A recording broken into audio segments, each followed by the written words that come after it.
حضرت نوح علیہ السلام کی قوم کی نافرمانیاں۔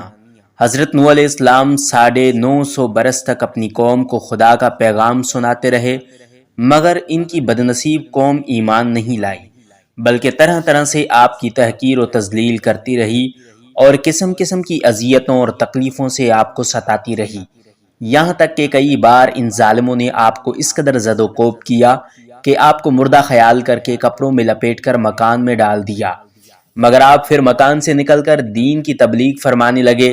مگر ان ایذاؤں اور مصیبتوں پر بھی آپ یہی دعا فرماتے تھے کہ اے اللہ، اے میرے پروردگار، تو میری قوم کو بخش دے اور ہدایت عطا فرما، کیونکہ یہ مجھ کو نہیں جانتے۔ حضرت نوح علیہ السلام کی تبلیغ کے جواب میں قوم نے سرکشی کا مظاہرہ کیا، آپ علیہ السلام کو جھوٹا قرار دیا، توحید کو ماننے اور شرک کو چھوڑنے سے انکار کر دیا، اور اس کے علاوہ دھمکی دی کہ اگر تم اپنے وعظ و نصیحت اور دین کی دعوت سے باز نہ آئے تو ہم پتھر مار کر قتل کر دیں گے۔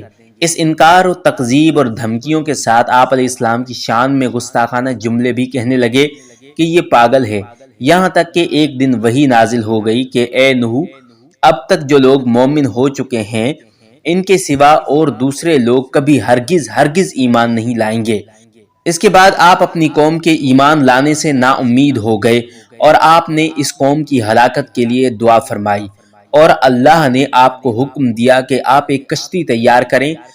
چنانچہ 100 برس میں آپ نے ساگوان کے درخت لگائے جو 100 برس گزرنے کے بعد تیار ہوئے، اور آپ نے ان درختوں کی لکڑیوں سے ایک کشتی بنا لی۔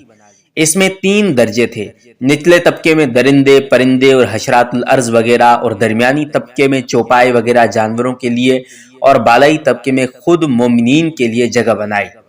جب آپ کشتی بنانے میں مصروف تھے تو آپ کی قوم آپ کا مذاق اڑاتی تھی۔ کوئی کہتا کہ اے نوح، اب تم بڑے بن گئے ہو، حالانکہ پہلے تم کہا کرتے تھے کہ میں خدا کا نبی ہوں۔